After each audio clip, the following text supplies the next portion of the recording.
Isang mag-aaral na naglalabada para lang makapagtapos.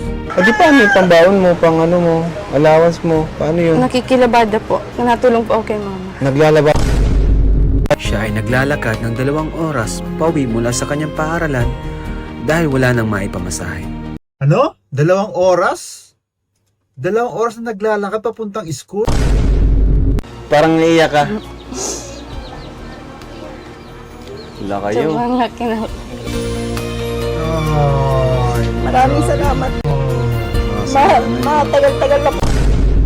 Good morning, good morning, good morning. Ito pala si Kahelper. Dito nga po, sobrang na-miss ko ang bidyong to, ang sitwasyon ni Beyonce nung bago siya makilala ng Kalingap. At dito nga sa pamumuhay nila Beyonce at ang kanyang magulang ay sadyang nakaka-inspired. Sa kabila ng kahirapan, pilit nilang tinataguyod ang kanilang buhay para makatapos si Beyonce sa pag-aaral, para makaahon sila sa kahirapan. Ito yung nahubog sa kaisipan ni Beyonce na gustong maging matagumpay pagdating ng araw. At thankful tayo na natagpuan sila ng Team Kalingap. Kaya ito, panoorin natin ang kwento ng buhay nila Beyonce at ng kanyang magulang.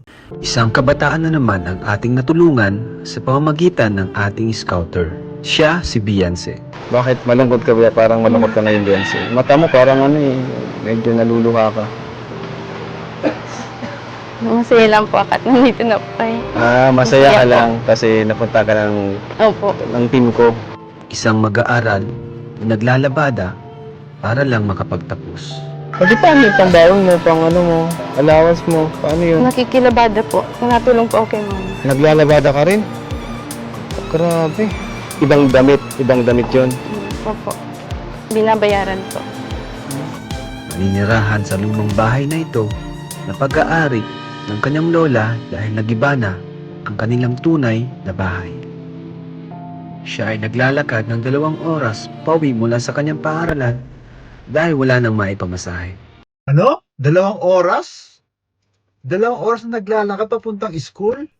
Abay, grabe naman ano.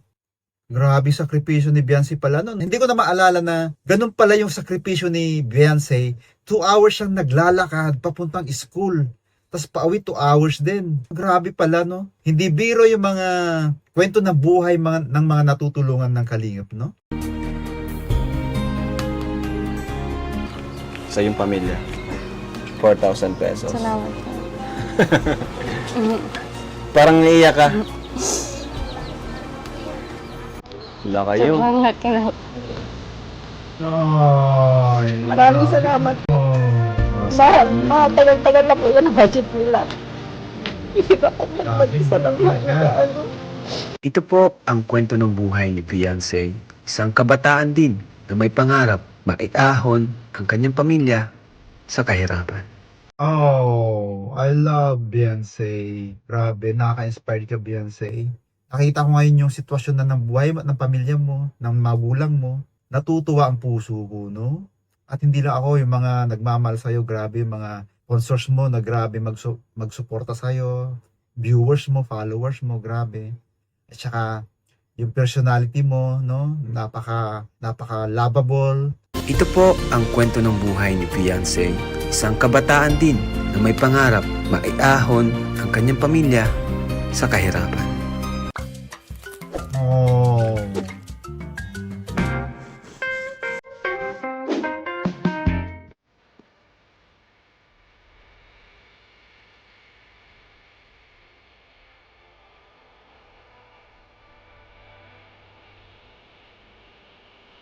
Pati music, no, nakakadala ng emosyon. Eh. Madadala ka sa music, yung emosyon mo, alam mo, yung parang hinihila ng music. Tapos yung napapanood mo, no, yung kahirapan ng buhay ng ating kababayan, no, grabe talaga. Ang galing mo, Kalinga Prab, kumuha ng emosyon ng mga viewers. Isa na ako sa nahook mo, no? Oh, si Beyonce, ang kit-kit naman. Yung time na naninirahan din ako sa baryo, ganyan na ganyan.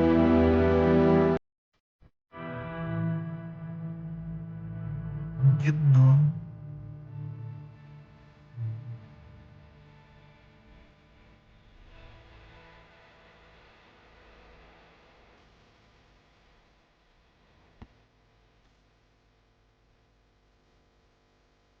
Ganyan talaga buhay, no? Pinanganak ka mahirap, pinanganak ka mayaman. Pag mahirap ka, dapat Ayan. sumikap ka. Hello mga Kalingap, welcome back po sa ating channel, Kalingap Rob. Siyempre, huwag niyo pong kalimutan si Kuya Bal Santos Matubang, kung saan nagmula po tayong lahat ng Kalingap. Yan, lahat po tayo nagmula sa kay Kuya Bal. Ano? Siyempre, dito yung scouter si Dr. Love, ang pinakabata at pinakagwapong scouter natin. Ngayon may nilapit siya sa atin. Bakit mo pala nilapit sa amin itong bago mong na-scout, Dr. Love? Ito kasi ay talagang kailangan din nila ng tulong sa Ibig sabihin, naglalakad siya ng 2 hours. 2 hours tapos Galing Pambuhan. galing Pambuhan. Isa Pambuhan talaga ang yung school school dito. nila. Same lang din ang school nila, Carla, ano? Oo, Saka same ni... din.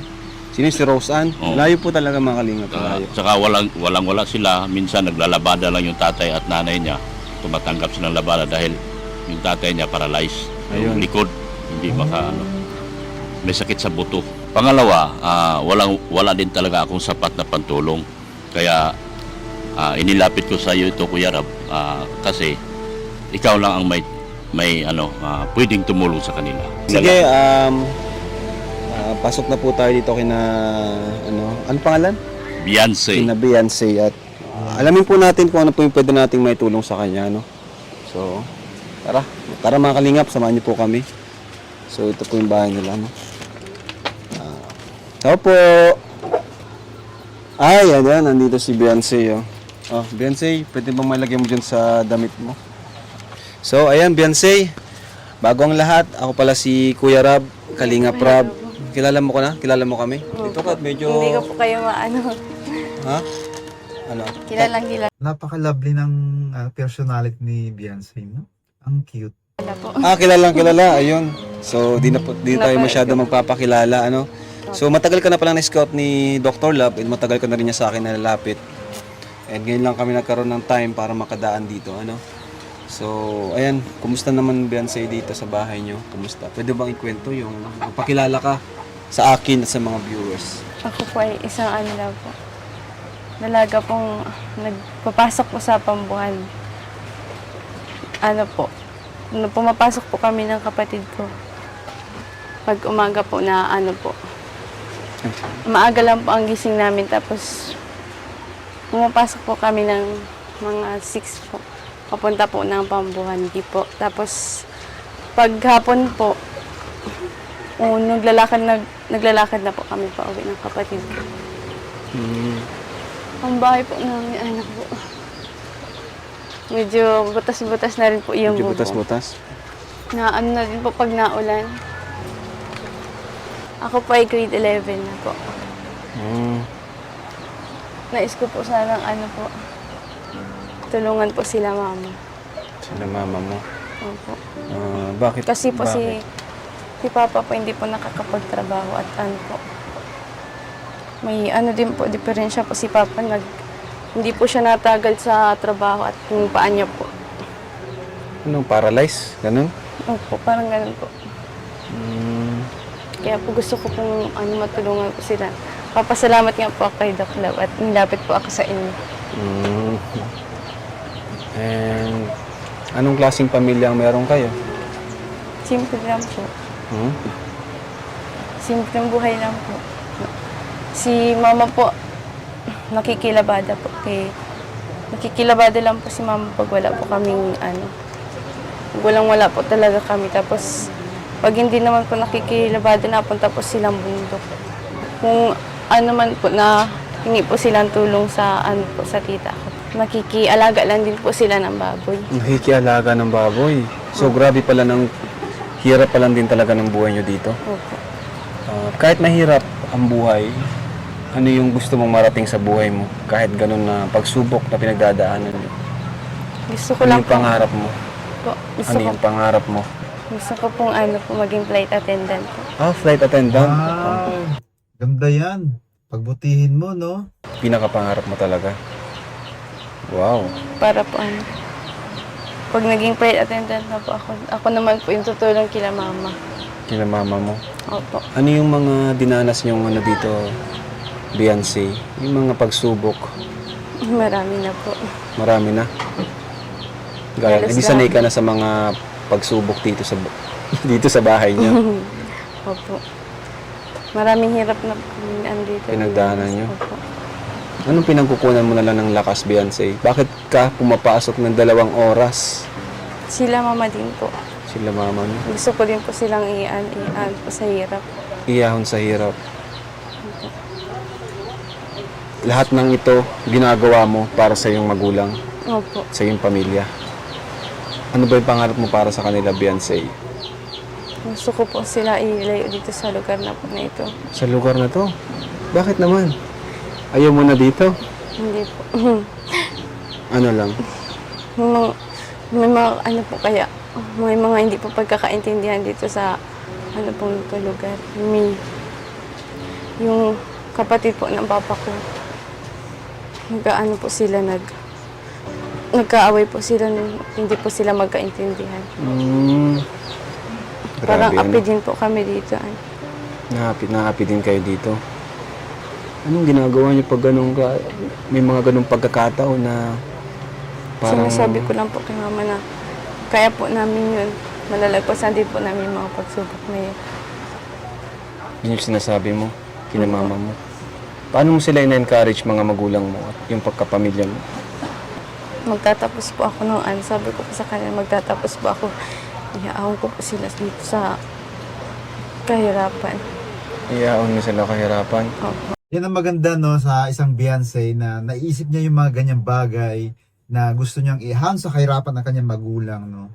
Dahil yung iba hindi nila naisip yan eh. Wala silang goal sa buhay. Kumbaga kung ano yung nakagisnan nila, yun na lang. Mag-asawa na lang din. Sasabayan na yung kahirapan, no. Pero si Beyonce, mataas talaga yung pangarap niya para lang maihahon sa kahirapan ang kanyang magulang, no. Kaya good yan, Beyonce. Ang ganda ng yung hangarin, no, para sa yung magulang at para sa kapakanan ng pamilya mo. Hirap talaga ang buhay dito, Beyonce. Opo. Nadanas ko na rin po yung mag-ulam po ng toyo tsaka mantika. Toyo, mantika, naranasan. Masarap mo. Ang hirap ng buhay. Pero kahit ganun mahirap ang buhay, masaya ka naman ba sa piling ng iyong pamilya? Opo. Basta po buo kami tsaka Basta buo kayo. magkakasakit po sa amin. Walang nagkakasakit. Ano yung tanging kahilingan mo, Beyonce, na gusto mong matupad sa ngayon? Siyempre, maliban sa pag-aaral, ano? Panalangin mo sa Panginoon, palagi mong ipinagdarasal gabi-gabi bago ka matulog. Ano yun, Beyonce? Ano po, magkaroon po ng anak buhay po sila, mama. Kasi wala talaga silang anak Ano buhay. po, wala po talaga. Wala. O di paano yung pambaon mo, pang ano mo, allowance mo, paano yun? Nakikilabada po. Natulong po ako kay mama. Naglalabada ka rin? Grabe. Tinutulungan ko po si mama. Tutulungan mo siya ang paglaba, ibang damit yun. Opo. Binabayaran po. Tapos binibigyan din po ako ni mama. Tapos yun yung baon mo. Di mo ba iniisip yung ano nun, yung kahit siyempre masakit sa kamay yun, ano, yung sa pagod, di mo na inisip. Okay lang po yan. Okay lang yun. Opo. At least po natutulungan ko po sila mama. Ito po no sa mga bagong followers ng Beyonce, sa bagong nagmamahal kay Beyonce, sa mga hindi nakapanood nito na mga nagmamahal kay Beyonce na baguhan. Ito, nakita nyo kung gaano ka-deserve na tulungan nyo si Beyonce, no? Kaya makikita nyo yung paano niya paglabanan yung kahirapan. Kailangan niya tumulong, no? Paglalaba para lang may pantustos sila, no? Sa gastusin. So, ang hirap ng buhay nila. Pero ngayon, thankful tayo talaga na ang laki na pinagbago ng buhay nila sa loob ng 2 years, no? Kaya, thankful tayo. Of syempre, sa Team Kalingap, ni Kuya Bal, Ate Edna, Kalingap Prab, sa mga sponsors, viewers. Ang mahalaga po na tutulungan ko po ang pamilya ko. Ibig sabihin, naging labandera ka na rin pala. Pero sa ginagawa mo, di ka naman nahihiya sa mga kaklase mo, gano'n. Hindi ko naman po kinakahiya ang pagiging mahirap po. Siyempre, kung iba yun, di ba? Yung iba, mahihiya na, ay, ganito ang trabaho ko. Hindi na po. Hindi na po. Hindi na. Mahirap naman po talaga kaya tatanggapin na lang po. Grabe. Ngayon, nakikita ko sa mata mo parang malungkot ka, Beyonce. Bakit malungkot ka? Parang malungkot ka ngayon, Beyonce. Mata mo parang ano eh, medyo naluluha ka. Masaya lang po akat nandito na po kayo. Ah, masaya Masaya ka po. lang kasi napunta ka Opo. ng team ko. Hindi lang si Dr. Love. Sawa ka na ba kay Dr. Love? Sawa ka na kay Dr. Love? Hindi lang po. Pero salamat din sa team ko kasi nakakapag-scout sila ng mga karapat Oo dapat nga. tulungan. Kagaya mo, na naglalabandera ka pala. Ano? Sobra po nagpapasalamat po ako. Marami din pong natulong sa akin si Doc Lab. Yung mga ano po, nalalampasan po namin. Marami. Nakakaya ka naman ano, Beyonce. Anong gusto mong sabihin sa mga viewers, Beyonce, ngayon, mga kapanood? Sa mga viewers po, sana po tulungan niyo po kami ng family ko po. Na ano po, makasurvive po sa paghihirap po. Kahit ano pong tulong tatanggap po na. Sobrang laki po tulong na po na. Thank you po. May mga pagkakataon ba na nainggit ka sa mga kaklase mo na may mga pera, gano'n? Minsan po. Minsan. Oo, darating talaga sa time na ganun, no? Pagka tayo yung walang-wala. Kahit ayaw man natin na mainggit, darating yung time na ganun yung mararamdaman mo na bakit sila mayroon, ako wala. Hindi naman inggit ang tawag doon eh. Magtatanong ka lang sa sarili mo, bakit sila mayroong ganyan, ako wala? Anong mali? Bakit kami magkaiba ng mundo? No, hindi naman inggit yun eh. Pero, yun, inggit na rin siguro. Hayop ka talaga! Hindi inggit yung ganun para sa akin, no? Yung may katanungan ka lang sa buhay, bakit nararanasan mo yan, kahirapan, sila hindi. No? Yun lang naman. Siyempre, ako din naman eh. Lahat naman siguro dumaan doon. Ano? Anong ginagawa mo pag minsan pumapasok kang walang baon? Minsan ba, pumapasok kang walang baon? Mm. Siya? Iniisip ko na lang po na ano po. Wala na rin, ano po, baka mga sunod po, magkakagaya po ako sa kanila. Yung mga gusto po nila, maano ko rin, ma-achieve ko rin. Na-achieve mo rin. Ang galing, no? Yan, tama yan, Beyonce. Huwag ka sumuko. Huwag mo isipin na dahil sa kahirapan, hindi mo maabot ang pangarap mo, no? Maraming paraan. At tulad niyan, nangyari na sa'yo ngayon tong ganito na tagumpay sa buhay mo, no? Pagbutihin mo pa lalo para yung dream mo na sa future mo pa, lalo ka pang mas magtagumpay, no? Nakakatuwa na may ganitong kwento ang isang Beyonce. Ito yung CR nyo. Opo. CR nyo yan. Pero napansin ko, sementado yung bahay nyo, no? Paano yan na paano? Ay, hollow blocks lang pala, hindi siya sementado. Sa ano po, sa lola po yan, ay sa mama po na yan. Ay, mama ni mama. Lola mo nga. Sa lola mo. Sa lola ko po. Siya pa nagpagawa niyan. Opo. Pero matagal na siguro ito. Na ano na po, ano yung bahay namin, ay sira-sira na po dati. Ah, hindi. Dati may bahay kayong sarili. Opo. Anong bahay nyo dati? Di ba po na ano yung kahoy lang po, sa wali. Kahoy, tapos nagiba ng bagyo. Opo. Marami pong bahay dito dati. Ah, maraming bahay dito dati. Tabing dagat kayo ay ano? Opo. Ibig sabihin, itong bahay na ito ay sa ano pala, sa lola nyo pa noon pa, noong araw. Tapos dito kayo nagluluto. Opo. Sensya na po. Ba't nakapaa ka lang? Kaya nga, sanay na yan eh. Ganyan naman tayo eh, na ano eh. Sanay maglakad sa ano, sa kalsadang walang tsinelas. Pag hindi mo naranasan yan, ibig sabihin, rich kid ka, no? Pag naranasan mo yan, ibig sabihin, you belong, no? Kauri ka namin. Pag hindi mo naranasan yan, rich kid ka. Sanay kang nakapaa? Opo. Ang kalinga po. Ito po, nilapit sa atin ni Dr. Love. Ngayon lang po natin nabisita. And yun, kitang-kita ko po kay Beyonce yung talagang hirap na kanyang pinagdadaanan. Hirap, pero ngayon parang masaya si Beyonce ngayon. Masaya ka, Beyonce. Nakadalaw ko. Sobra po. Nakadalaw ang Team Kalingap. So, ayun mga Kalingap. At yun, napakinggan natin yung kwento niya. Yung ilang kwento ni Beyonce. Medyo nakaka-touch and kita talaga natin sa kanyang mga mata yung lungkot. Dahil na kanina, kung nagkwento niya yung mga karanasan nila dito. At nung una kasi, tagal na sa amin nalapit ni Dr. Love, kaso di nga kami makapunta dito. Pero yun nga, marami na rin nagko-comment na bisitahin daw natin si Beyonce. At yun nga, talagang masasabi ko na karapat dapat din pong matulungan itong batang to na si Beyonce. And alam ko, Beyonce, mayroon ka daw tinatagong talent dyan. Kumakanta daw siya eh. Wow, kumakanta rin. Kaya pala Beyonce. Hindi sumasayaw din yun, bro. Beyonce. Okay, kaya pala Beyonce. Kasi idol niya si Beyonce. Okay. Kumakanta si Beyonce. So, tama-tama, andito si David. Kuya David Vlogs. Siya ang gigitara para sa'yo. Yun.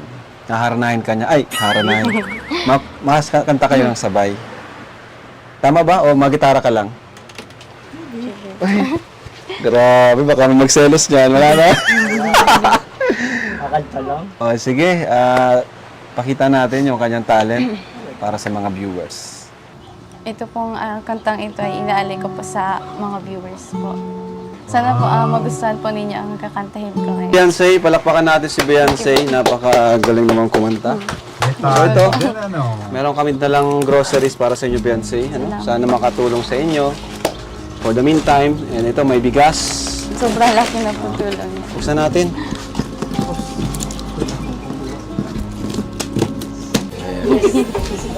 Ayos. Sa wakas, Kalinga Prab din. So, Beyonce, ito, sana makatulong sa'yo.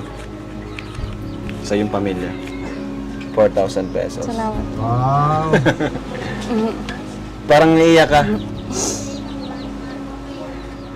Talagang yung tuwa ni Beyonce, talagang maluluha siya sa tuwa no? Kasi malamang first time niyang makatanggap ng ganyang kalaking halaga sa buong buhay niya, no? Kaya grabe, hindi niya sukat akalain na may ganyang pera na siya matatanggap sa ganyang edad, no? At sa kahirapan ng buhay, mararanasan niya ngayon ang makatanggap ng ganyang halaga, no? Ang laki na.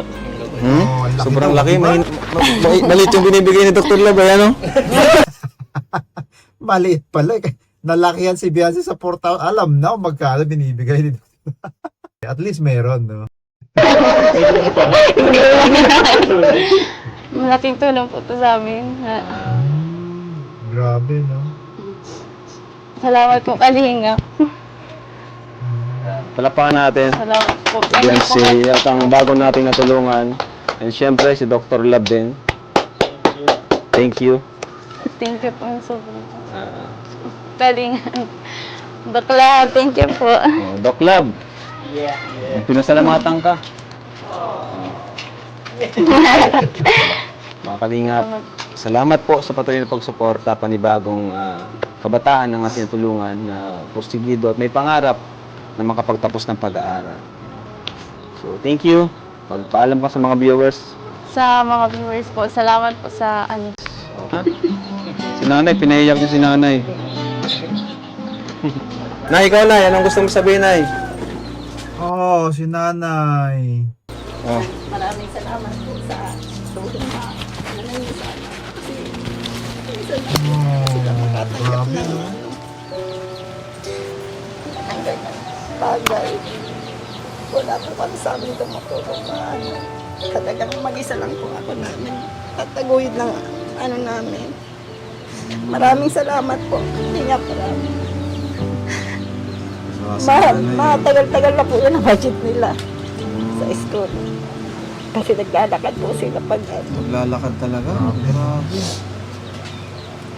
Wala rin talagang maibigay. Ano na yun? naglalabada po ako. Lalabada. Tumutulong daw siya sa iyo. Opo, masipag po yan. Minsan, ano siya, papasok sila kahit walang baon. Sobrang hirap po talaga. Nauunawa, ano lang po siguro nila yung kalagayan namin. Lalo na may spit yung tatay niya. Hirap po mag-isa lang na nag-ano. Nagtataguyod ng mga anak. Maraming salamat po. Sobrang po saya namin.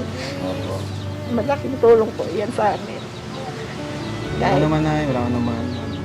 Maraming salamat po. Ang dami niyong natutulungan. Ramdam natin si nanay, no? Sa kanyang sitwasyon sa buhay dito, no? Sa time na to. Talagang yung lahat ng sakripisyo gagawin niya para lang may makain, no? May magastos, pero hindi pa rin sapat. Kaya ito lang masasabi ko sa lahat, no, na nanonood dito ngayon na pag nakapanood tayo ng ganitong videos, no, na sobrang nakaka-touch talaga. Talagang masasabi natin thankful tayo na may YouTube. Thankful tayo na ang content creator ay ganito ang piniling content, ang pagtulong. Maraming nang babash, bakit ka tumutulong?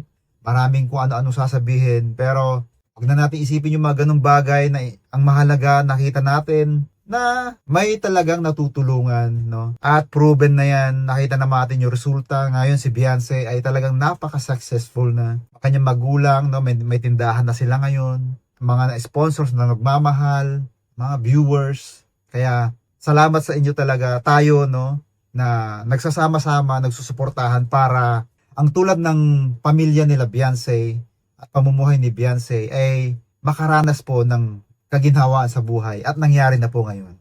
Kaya maraming salamat po sa inyo, manunood, sponsors, sa Team Kalingap, pamumuno ni Kuya Bal, Ate Edna, Kalingap Rob. God bless everyone. See you later.